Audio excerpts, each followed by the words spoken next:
नमस्कार, आवाज समाचार में आपका स्वागत है। मैं हूं मनोज श्रीवास्तव। खबरों की शुरुआत करते हैं इस वक्त की हेडलाइंस के साथ। 15 दिनों में कोवैक्सीन को इंटरनेशनल यात्रा के लिए WHO की मंजूरी संभव, लेकिन केरल में कोरोना का विस्फोट जारी। एक दिन में 32,000 से ज्यादा नए केस सामने आए। महाराष्ट्र, आंध्र प्रदेश और तमिलनाडु में भी केस बढ़े।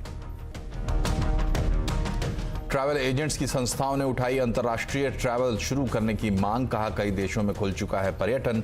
सिविल एविएशन गृह मंत्रालय से लगाई गुहार। वीकली एक्सपायरी के दिन बुल्स का जोश हाई। निफ्टी 17,230 के पार बंद। सेंसेक्स भी 57,850 का स्तर छूने में कामयाब। FMCG, IT और रियल्टी शेयरों से मिला बेहतर सपोर्ट। मिड कैप इंडेक्स में भी दिखी अच्छी रफ्तार। मदरसों पर इलाहाबाद हाई कोर्ट ने यूपी सरकार से पूछे अहम सवाल। क्या मदरसों में महिलाओं के प्रवेश पर रोक है? क्या दूसरे अल्पसंख्यकों को फंड देती है सरकार?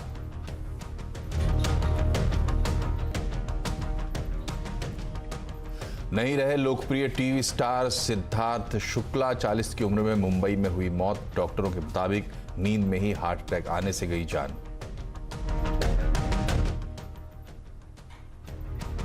5 से 17 सितंबर तक सरकार मनाएगी शिक्षक पर्व। 44 शिक्षकों को दिया जाएगा नेशनल अवार्ड। 7 सितंबर को एजुकेशन कॉन्क्लेव को संबोधित करेंगे प्रधानमंत्री मोदी।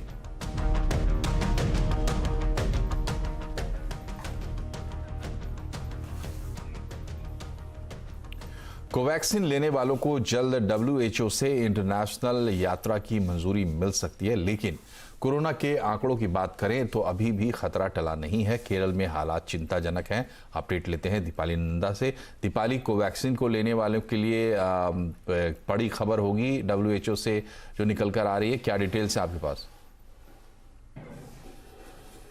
आपने सही कहा कि अगर देश की बात की जाए तो एक बड़ा हिस्सा है जिन्होंने कोवैक्सीन की डोज लगाई है और उनके सामने सबसे बड़ा चैलेंज ये है कि वो विदेश की यात्रा कैसे करें, क्योंकि अभी तक कोवैक्सीन को WHO से अप्रूवल नहीं मिला है। और WHO से अप्रूवल ना मिलने की वजह से कई देश ऐसे हैं जिन्होंने अभी भी बैन लगाया हुआ है ऐसे व्यक्तियों पर जिन्होंने कोवैक्सीन ली है। अगर हम कोविशील्ड या फिर स्पुतनिक V की बात करें तो वो WHO से अप्रूव्ड है और उन्हें जिन्होंने डोज लगाई है वो आसानी से ट्रैवल भी कर पा रहे हैं। लेकिन आज जो वाणिज्य सचिव हैं उन्होंने एक ये अहम जानकारी दी है कि उम्मीद की जा रही है अगले 15 दिनों में कोवैक्सीन को WHO से अप्रूवल मिल जाएगा। अगर ऐसा होता है तो जाहिर तौर पर एक बड़ी राहत होगी ऐसे लोगों के लिए जिन्होंने कोवैक्सीन लगाई है कोरोना वैक्सीन के तौर पर। और साथ ही साथ अगर हम एक्सपोर्ट की बात करें तो उसे भी बढ़ावा मिलेगा, क्योंकि कई सारे ऐसे एक्सपोर्टर्स हैं जो इस वजह से विदेश नहीं जा पा रहे हैं। तो ये स्टेटमेंट काफी उम्मीद जगाने वाला है, क्योंकि 1 महीने से ज्यादा का वक्त हो गया है जब भारत बायोटेक जिन्होंने कोवैक्सीन बनाई है उन्होंने मंजूरी के लिए एप्लीकेशन फाइल की है WHO से। पहले एक बार किसी वजह से रिजेक्ट कर दिया गया था, लेकिन दोबारा फिर से उन्होंने ये एप्लीकेशन दी है। और अब जिस तरह से सरकार की तरफ से स्टेटमेंट दिया गया है तो उम्मीद यही की जा रही है कि जल्द ही कोवैक्सीन को भी WHO से अप्रूवल मिल जाएगा और विदेश यात्रा करना ऐसे बेनिफिशियरीज के लिए आसान हो सकेगा। चलिए, तो दीपाली अब फटाफट आप ये भी देख लेते हैं कि देश में कोरोना का हाल क्या है। हेल्थ मिनिस्ट्री की PC भी हुई थी, तो क्या कुछ निकलकर सामने आया? देखिए, अगर कोरोना के हाल की बात करें तो जो नंबर्स आ रहे हैं वो चिंता बढ़ाने वाले हैं, क्योंकि हम देख रहे हैं कि जो रोजाना आ रहे मरीज हैं इनकी संख्या ऊपर जाती हुई दिखाई दे रही है। 47,000 से ज्यादा नए मरीज देश भर में मिले हैं और यही चिंता आज स्वास्थ्य मंत्रालय की प्रेस कॉन्फ्रेंस में भी जाहिर की गई कि पॉजिटिविटी रेट भले ही देश में घट रहा हो लेकिन खतरा अभी टला नहीं है, क्योंकि जो सबसे बड़ा खतरे की वजह है वो है देश में केरल, जहां पर बीते एक दिन में 32,000 से ज्यादा नए मरीज दर्ज किए गए हैं। तो केरल एक बड़ी वजह बना हुआ है। और इसके अलावा जो जानकारी मंत्रालय की तरफ से दी गई वो ये कि महाराष्ट्र, तमिलनाडु, आंध्र प्रदेश भी ऐसे राज्य हैं जहां पर जो एक्टिव केसेस की संख्या है वो ज्यादा है। तो ओवरऑल अगर स्थिति की बात की जाए तो जो 2 दिन के आंकड़े हैं वो कहीं ये डर दोबारा से पैदा कर रहे हैं कि क्या तीसरी लहर की ये दस्तक तो नहीं है।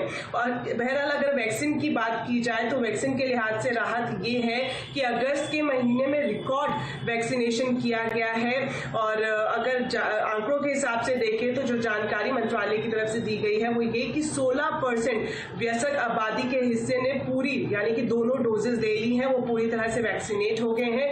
वहीं अगर अब वयस्क आबादी के 54% हिस्से को देखें तो उन्होंने एक डोज अपनी वैक्सीन की ले ली है। तो वैक्सीनेशन की रफ्तार तेज हुई है। हमने देखा है कि 2 बार 1 करोड़ से ज्यादा वैक्सीन एक दिन में लगी है। तो रफ्तार तेज है। उम्मीद यही की जा रही है कि जल्द से जल्द बड़ी आबादी के हिस्से को वैक्सीनेट किया जाए, ताकि जो तमाम एक्सपर्ट सितंबर के आखिर या फिर अक्टूबर के पहले हफ्ते में तीसरी लहर की अनुमान लगा रहे हैं, उससे बचा जा सके। बहुत बहुत शुक्रिया दीपाली। किसी भी कीमत पर तीसरी लहर से बचा जाए, यही है सबका प्रयास। आगे बढ़ते, दुनिया भर में कई देशों में धीरे धीरे पर्यटन खुल रहा है, लेकिन भारत में अंतर्राष्ट्रीय फ्लाइट्स पर अभी भी रोक लगी हुई है और पर्यटक नहीं आ पा रहे हैं। अब ट्रैवल एजेंट्स के एसोसिएशंस ने सरकार से फ्लाइट शुरू करने की अपील की है। डिटेल्स के साथ रोहन सिंह हमारे साथ है। रोहन, बताइए अभी कब तक के लिए रोक है और ट्रैवल एजेंट्स क्या मांग कर रहे हैं? जी, देश भर के जितने भी ट्रैवल एजेंट्स के एसोसिएशन है, जिसमें कि आईटो हो गया, टाफी हो गया, TAI travel agent association of India हो गया, इन सब ने मिलकर सिविल एविएशन मंत्रालय के सामने ये गुहार लगाई है कि जल्द से जल्द जो अंतर्राष्ट्रीय फ्लाइट्स पे लगी जो रोक है उससे जल्द से जल्द हटाया जाए और साथ ही जो टूरिस्ट वीज़ा है उसको देने की शुरुआत की जाए। इस वक्त जो रोक है वो 30 सितंबर तक के लिए लगाई गई है, लेकिन दुनिया के अगर जो दलील दी गई है इन ट्रैवल एजेंट्स की तरफ से कि दुनिया के 50 से 60 देश ऐसे हैं जिन्होंने टूरिस्ट वीज़ा देने की शुरुआत कर दी है और इसकी वजह से जो आने वाला टूरिज्म सीजन है उसमें भारत पर काफ़ी बुरा प्रभाव पड़ सकता है, भारत के टूरिज्म पर बुरा प्रभाव पड़ सकता है। जिन देशों ने अपने टूरिज्म को खोला है उसमें यूरोप के कई सारे देश हैं, मिडिल ईस्ट के कई सारे देश हैं। UAE ने दुबई एक्सपो से पहले अपना भारतीय सहित दुनिया भर के लोगों को टूरिस्ट वीज़ा देने की शुरुआत की गई है। मालदीव्स में बड़ी संख्या में लोग जा रहे हैं, लेकिन भारत में जो अंतर्राष्ट्रीय टूरिस्ट है वो नहीं आ रहे हैं, क्योंकि एक तरफ तो अंतर्राष्ट्रीय फ्लाइट्स पर बैन है, दूसरी तरफ जो आपका वीज़ा है, टूरिज्म वीज़ा है, वो नहीं मिल रहा है लोगों को। तो ये काम जल्द से जल्द किया जाए, नहीं तो जो आने वाला जो टूरिज्म सीजन है वो बहुत ठंडा रहने वाला है। तो एक तरह से SOS दिया गया है सिविल एविएशन मंत्रालय के सामने, लेकिन इसमें एक टेक्निकल प्रॉब्लम है कि जो फैसला है वो गृह मंत्रालय को करना है और जो सिविल एविएशन मंत्रालय के सूत्र में बता रहे हैं कि सिविल एविएशन मंत्रालय ने ये मामला गृह मंत्रालय के सामने रखा है और जल्द ही इस पर कोई ना कोई फैसला लिया जाएगा। बहुत बहुत शुक्रिया रोहन। बढ़ते आगे, अब बात करते हैं वैक्सीन की। कोरोना से जंग में हमारी खास मुहिम संजीवनी ए शॉट ऑफ लाइफ। कोविड-19 महामारी से लड़ाई में आशा कार्यकर्ताएं भारत की फ्रंटलाइन हेल्थ वर्कर्स हैं। अगर इन्होंने अपनी जान की परवाह किए बिना मोर्चा नहीं संभाला होता तो शायद भारत का स्वास्थ्य तंत्र बुरी तरह प्रभावित होता। महाराष्ट्र के नासिक जिले की आशा सुपरवाइजर संगीता भोये ने अपने काम से बढ़कर लोगों की मदद की और हमारी संजीवनी चैंपियन बन गई। कोविड-19 टीकाकरण को लेकर नेटवर्क 18 और फेडरल बैंक की जागरूकता मुहिम संजीवनी शॉट ऑफ लाइफ ने की संगीता से एक मुलाकात।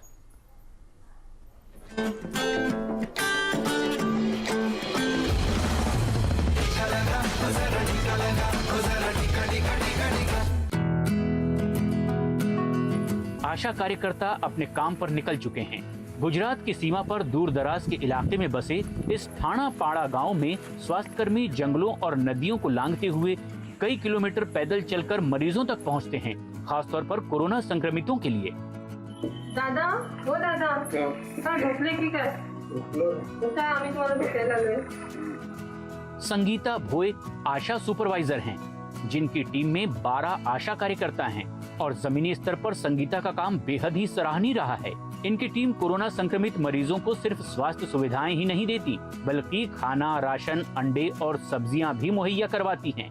आणि आमच्या जवळ कोणी माणसं आम्हाला मदतीला येत नसते, तेव्हा आमच्या आशाताई आमच्या मदतीला आल्या आणि आम्हाला खाद्यपदार्थ कसे खायचे हे ते सगळं माहिती देत होते आणि आमच्यासोबत इतरांना बऱ्याच लोकांना त्यांनी अशीच मदत केली। अपने काम से आगे बढ़कर लोगों की मदद करना ही संगीता को संजीवनी चैंपियन बनाता है। जब कोविड हुआ था उनके पास कोई जाता नहीं था, उनको घर में खाने के लिए रेशन कभी रहता तो मैं अपने पैसे से उनको रेशन खरीद के देती थी, उनको सब्जियाँ वगैरह ऐसे जो चीज़ें वो सब मैं उनके घर पर पहुंचा किया करती थी। उनका दर्द मुझसे नहीं देखा जा रहा था, इसलिए मैंने अपने पैसे से खरीद कर उनको वो सब पुराया। संगीता का कहना है कि जब जनवरी 2020 में महामारी की शुरुआत हुई तो चुनौतियां काफी बड़ी थी। बीमारी को लेकर जानकारी बहुत कम थी और खराब मोबाइल नेटवर्क की वजह से मुश्किलें बढ़ गई थी। कोई किसी से बातचीत नहीं कर रहा था, कोई अगर किसी को देखो तो रास्ता बदल के जाने का, ऐसा सब माहौल था। उस टाइम हमारे आशा वर्कर्स और हमने हर एक के घर घर में जाकर उनका ऑक्सीजन लेवल चेक किया और उनका टेम्परेचर लिया। इन्होंने लोगों की सेवा के अपने काम को जारी रखा और इसीलिए ये हैं हमारी संजीवनी चैंपियन।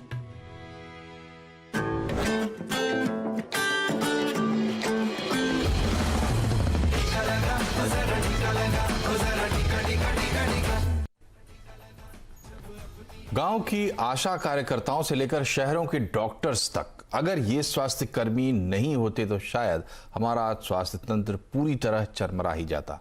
लेकिन इनके अलावा भी ऐसे कई लोग हैं जो महामारी के दौरान मदद के लिए आगे आए, जैसे महाराष्ट्र के नासिक जिले के ही नितिन गायकर, जो एक सामाजिक कार्यकर्ता होने के साथ साथ संजीवनी चैंपियन भी हैं।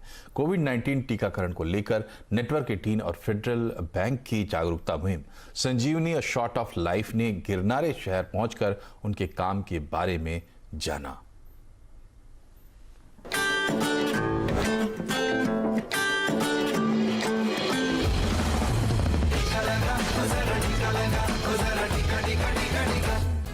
सब्जियों के खुदरा व्यापारी नितिन गायकर कुछ समय के लिए अपने व्यापार से हट गए हैं और एक समाज सेवी और सामाजिक कार्यकर्ता के तौर पर काम करने लगे हैं।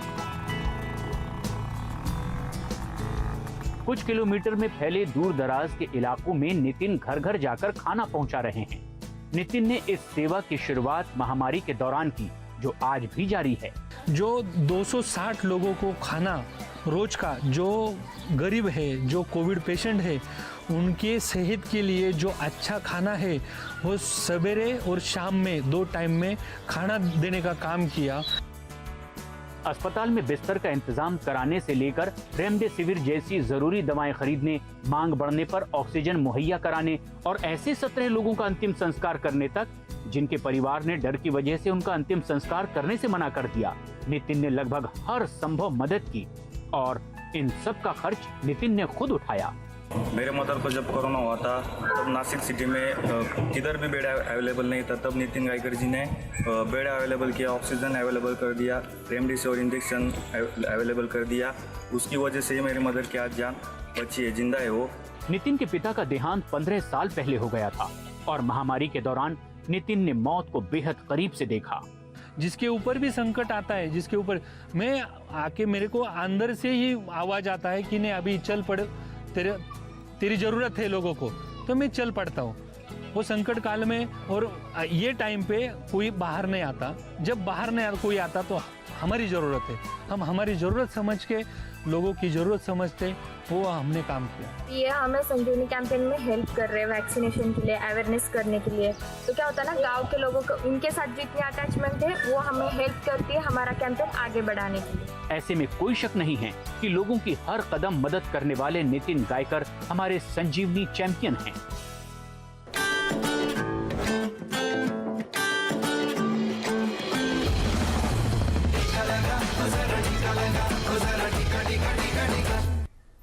क्या सैनिटाइजर्स हानिकारक हैं? क्या वैक्सीन आपके डीएनए को बदलता है? क्या वैक्सीन से कोरोना हो सकता है? अगर आपके मन में भी ऐसे सवाल हैं तो अब आप एक ही जगह सभी सवालों के जवाब हासिल कर सकते हैं, वो भी सिर्फ फोन पर।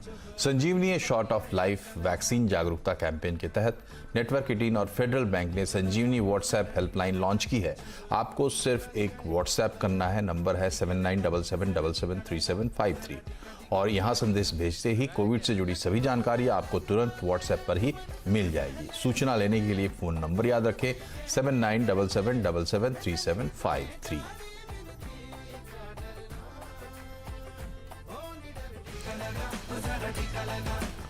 एक्सपोर्टर्स को कंटेनर की कमी के चलते भारी दिक्कतों का सामना करना पड़ रहा है, लेकिन अब सरकार एक्शन में आ गई है। उम्मीद है कि 1-2 हफ्ते में उन्हें राहत भी मिल जाएगी। डिटेल लेते हैं आलोक प्रियदर्शी से।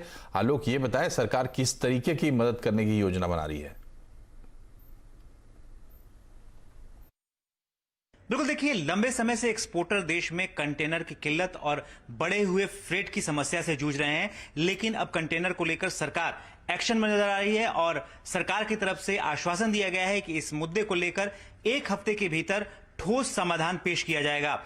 कॉमर्स सेक्रेटरी ने आज बताया कि इस मुद्दे को लेकर कैबिनेट सेक्रेटरी ने कल एक अहम बैठक की थी और आज शिपिंग मंत्रालय में भी एक बैठक चल रही है। इसके अलावा जो वाणिज्य मंत्री पीयूष गोयल हैं, वो कल एक्सपोर्टर के साथ एक बैठक करेंगे, उसमें भी कंटेनर की समस्या को लेकर विचार विमर्श किया जाएगा और साथ ही साथ 1 हफ्ते के भीतर शॉर्ट टर्म और लॉन्ग टर्म दोनों तरह के सॉल्यूशन कंटेनर को लेकर क्या हो सकते हैं, उसका रोड मैप पेश कर दिया जाएगा। तो कुल मिलाकर सरकार की कोशिश यही है कि जो एक्सपोर्टर्स की समस्या है, जो कि लंबे समय से चल रही है, और साथ ही साथ कंटेनर के जो फ्रेट है 3 गुना से 5 गुना ज्यादा बढ़ गए हैं, उससे देश का जो एक्सपोर्ट है वो इफेक्टेड हो रहा है। ऐसे वक्त में जब सरकार ने एक टारगेट रखा है कि $400 बिलियन का सालाना हमें एक्सपोर्ट करना है, ऐसे में जो कंटेनर की प्रॉब्लम है वो एक्सपोर्टर्स को बहुत परेशान कर रही है। लिहाजा सरकार अब इस मुद्दे को लेकर कई तरह के सॉल्यूशन सामने रखना चाहती है। इसमें एक बड़ा सॉल्यूशन ये हो सकता है कि देश के अंदर ही बड़े पैमाने पर कंटेनर बनाया जाए। हालांकि इसको लेकर कंटेनर कॉर्पोरेशन ऑफ इंडिया और रेलवे मिनिस्ट्री एक पहल शुरू भी कर चुकी है। कंटेनर देश में बन रहे हैं, लेकिन बड़े छोटे पैमाने पर रहे हैं। तो सरकार ये कोशिश कर रही है कि देश में जब स्टील मैन्युफैक्चरिंग इतनी होती है तो लिहाजा कंटेनर को भी बड़े पैमाने पर यहां बनाया जाए और साथ ही साथ जो शिपिंग कंपनियां हैं वो भी एक ब्लॉक के तहत जो भी चीजें एक्सपोर्ट होती हैं वो पूरे शिप में भेजें। कंटेनर की जगह एक पूरे शिप को बुक करके वहां पर सामान भेजें, जैसे कि शुगर या जो बड़े पैमाने पर एक्सपोर्ट की जाती हैं चीजें। तो कुल मिलाकर सरकार की तरफ से एक्सपोर्टर को एक बड़ा आश्वासन मिल रहा है कि अगले 1 हफ्ते के भीतर कंटेनर शॉर्टेज जो बढ़े हुए जो इसके फ्रेट हैं उसको लेकर एक सॉल्यूशन पेश किया जाएगा। बहुत बहुत शुक्रिया आलोक। और जैसा कि आलोक बता रहे थे, सरकार ने यह ऐलान किया है। वाणिज्य सचिव ने क्या कुछ कहा है शॉर्ट टर्म और लॉन्ग टर्म समाधान के बारे में, आइए एक बार देखते हैं। स्पीड प्रोडक्शन बढ़ाया जाए। देश दुनिया के सारे कंटेनर 2 ही देशों में बनते हैं, सो एक दिक्कत वो है, तो हम भी अपना बढ़ाए। We are a big steel manufacturing nation, steel export करते हैं हम, कंटेनर्स क्यों यहाँ ना बनाए। एक ये चीज़ है, उसकी उपलब्धता बढ़े, उसके दूसरे देशों में जाने की व्यवस्था शिप्स के माध्यम से भी बढ़े। अभी एक छोटा सा ब्रेक, फिर मार्केट का हाल। ब्रेक के बाद बने रहिए हमारे साथ।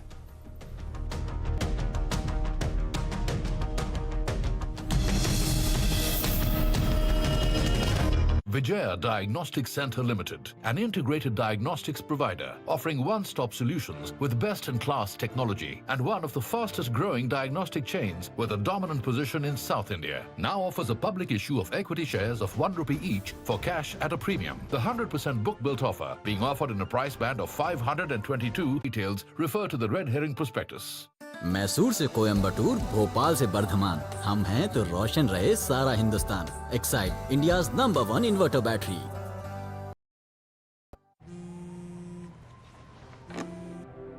हेलो अतुल। हाय माँ। Bye bye bye. My parents, मेरे लिए ना कॉलेज चुना ना सब्जेक्ट्स, बट उनका प्लान था बहुत ही स्पेशल, जिससे बन गया मेरा फ्यूचर। मनी बैक प्लान जो आपके बच्चों का फ्यूचर करे प्रोटेक्ट हर जरूरी मोड़ पर। It's a future building plan.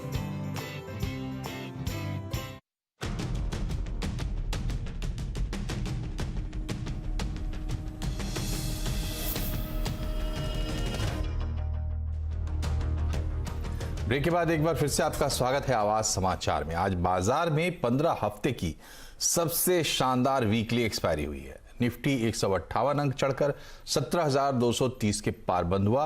Sensex भी 514 अंकों की बढ़त के साथ 57,850 के स्तर को छूने में कामयाब रहा। साथ ही निफ्टी बैंक में 257 अंकों की बढ़त दर्ज हुई। आज के सेशन में एफएमसीजी, आईटी, रियल्टी शेयरों में अच्छी तेजी देखने को मिली और बाजार का पूरा हाल बताने के लिए हमारे साथ है सुमित मेहरोत्रा।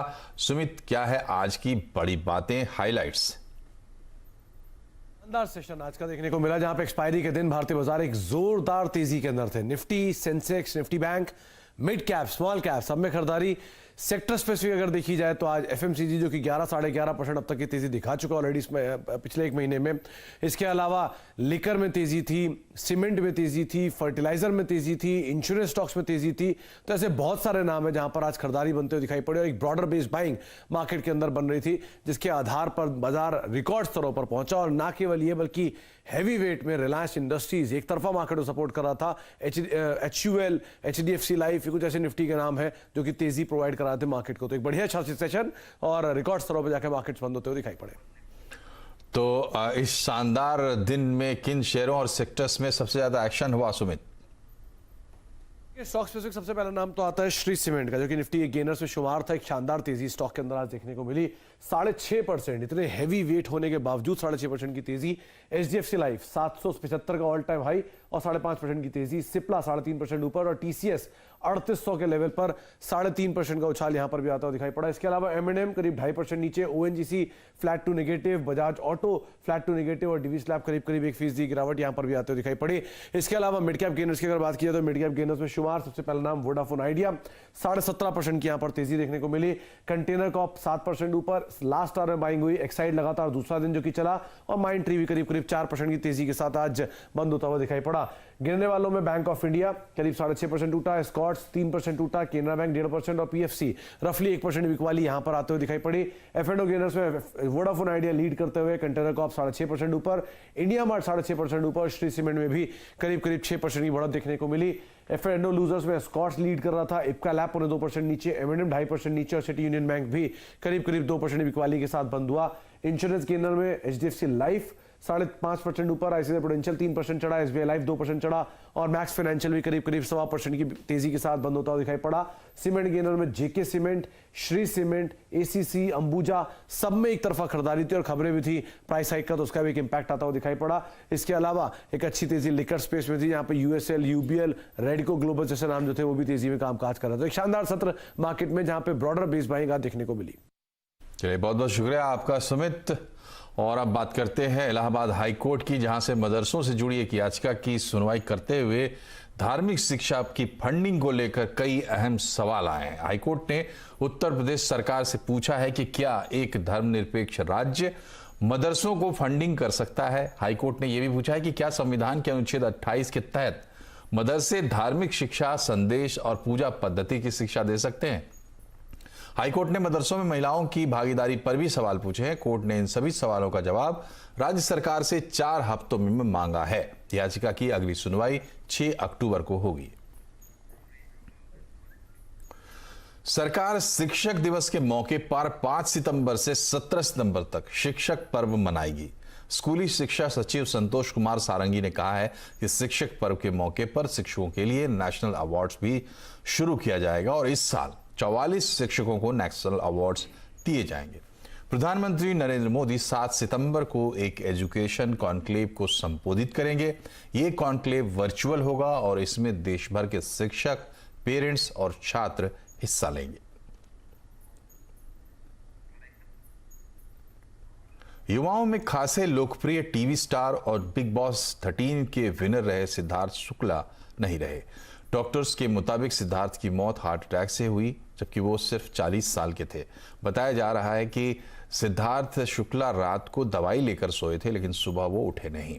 आपको बता दें कि सिद्धार्थ सबसे पहले सीरियल बालिका बधू में एक कलेक्टर की भूमिका में नजर आए थे। इस सीरियल से उनके काम की काफ़ी सराहना हुई और इसके बाद कई रियलिटी शोज जैसे कि बिग बॉस, खतरों के खिलाड़ी और झलक दिखला जा में सिद्धार्थ विनर रहे और इसके बाद उनकी लोकप्रियता और बढ़ी।